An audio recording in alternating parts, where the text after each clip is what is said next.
you know. And you would show up and ask questions? And Absolutely. Of course I would. And joining me now is California Congresswoman Barbara Lee, a Democratic member of the House Appropriations and Budget Committees. Welcome back to the broadcast. Thanks for joining me on this Sunday, Congresswoman. So if Marjorie Taylor Greene is selected to be on the 1-6 committee, would it make a mockery of it? Do you think Democrats would stand for it?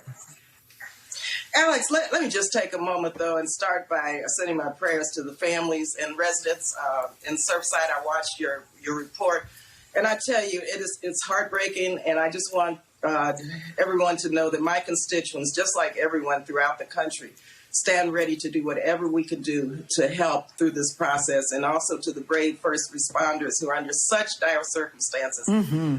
It's so hard to do anything from afar, but I just want to say that we're ready to help in any way possible, and we're continuing to pray during the search and rescue mission. Good for you. It's really, we all are feeling this throughout the country. Absolutely. So, yeah. It's devastating. Let me just say with regard to Marjorie Taylor Greene forward. Right.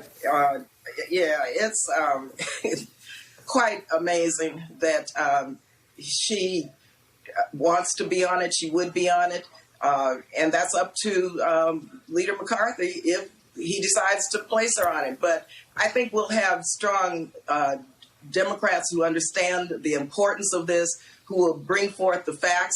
It's too bad that the Senate did not support the bipartisan commission, which they should have done, because we have to get to the bottom of this. Mm-hmm. And so the Speaker is moving forward. I hope that McCarthy makes it bipartisan, and he has to decide who he wants on the select committee. Yeah. But we've got to get to the bottom of this and conduct a full and thorough investigation. And let me just confirm, relative to Marjorie Taylor Greene, it's my understanding she serves on no committees right now because of her outlandish behavior and rhetoric in the past 6 months. So just confirming that. So no committees, right. And yet she wants to serve on the select committee. Okay, got that. Do you think the committee should be made up evenly between Democrats and Republicans? Again, that's up to the Speaker. Hopefully, first of all, Republicans will participate. We're not sure that they will at this point. But I just have to tell you, Alex, I was sitting on the floor January 6th, right there in the floor in front of the podium. And this was a harrowing experience. These insurrectionists were there to kill people. And these were white supremacists. They were supporters of Donald Trump.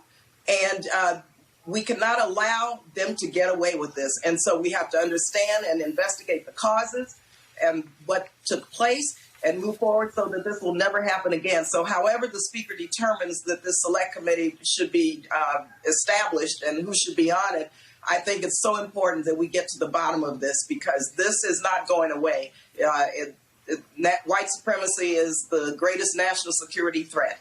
And this select committee has got to dig deep and come up with the recommendations and the truth about what took place on January 6th. Yeah.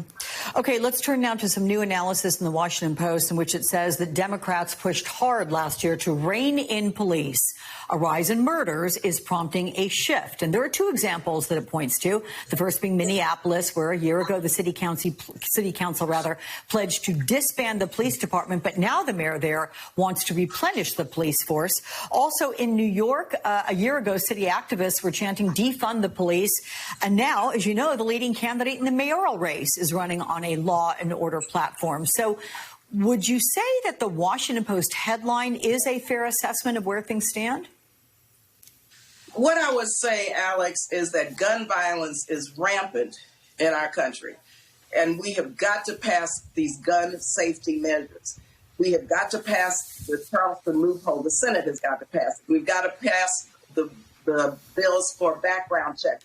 We've got to make sure that here in California, you know, the judge ruled that the assault weapons are allowed on the streets, weapons of war. And so I think the big piece right now is what we have to do, and that is make sure that these guns, that these ghost guns, and I've talked with the police chief in my district, it's havoc in Oakland and in the country in terms of gun violence, and it starts with getting these guns off of the street. But also we have to understand that we need to put more resources into youth programs, into mental health services, and into what really constitutes public safety for many Black and brown communities. So this is very complex, but we have to have a comprehensive response. Yeah, I do want to make a point that San Diego judge who ruled that assault weapons were okay to be out on the streets, fortunately, was overruled to keep California state streets a little more safe than what might otherwise have happened there.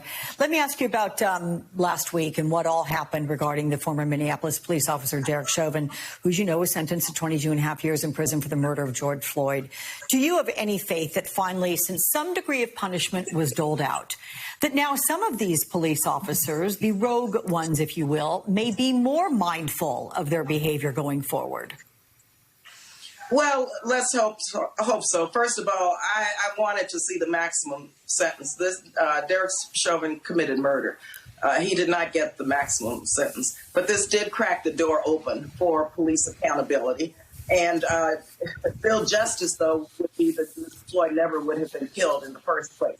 And so, yes, the door was open. No, I don't believe the sentence was sufficient, but I believe now the message has been sent that this one case, can you imagine, one time in history that this has happened. Now we have to move forward and pass the George Floyd Justice and Policing Act, which would be a next step, and bring forward that bill to make sure that we ban chokeholds, that we make sure that qualified immunity is there so that police officers understand no one is above the law. We have to have a national database. All of the provisions of the George Floyd Justice and Policing Act is our next step toward real justice. Okay. I know you will not stop working towards that. California Congressman Barbara Lee, thank you so much for your time. Good to see you. Nice feeling. Thank you.